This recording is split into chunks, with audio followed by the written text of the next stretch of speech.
Savez-vous pourquoi compte-t-on les points par 15, 30 et 40 au tennis? Bienvenue dans Tu veux une médaille, les réponses aux questions de sport que vous ne vous posez pas encore. Si on est débutant dans la discipline, les règles du tennis peuvent paraître compliquées.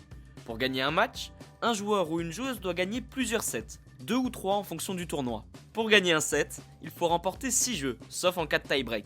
Et pour rafler un jeu, il faut gagner des points. Et c'est là que les choses se corsent un peu. La logique voudrait que les points se comptent en commençant par 1, 2, puis 3. Eh bien non, pour remporter un jeu, le comptage des points est le suivant. 15, 30, 40 et enfin jeu. What?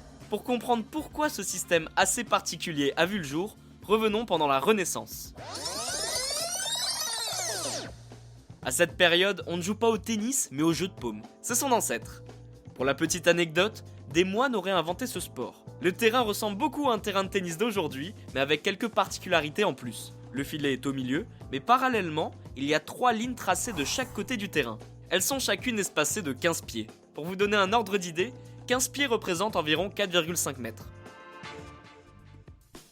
Au début, chaque joueur est sur la ligne la plus éloignée du filet, et en cas de points remportés, l'athlète doit s'avancer sur la ligne suivante, soit de 15 pieds et ainsi de suite.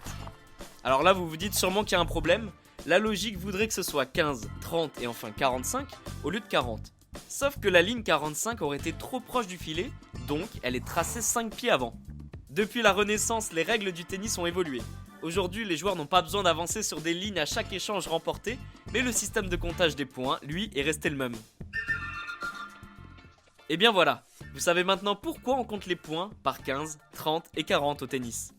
Vous pouvez écouter ce podcast et nous retrouver sur Apple Podcasts, Spotify, Deezer, Castbox et toutes les autres plateformes. N'hésitez pas à partager, noter ou laisser en commentaire une question. J'essaierai d'y répondre dans un prochain épisode. Je vous retrouve rapidement pour une prochaine question de sport dans Tu veux une médaille. À très vite.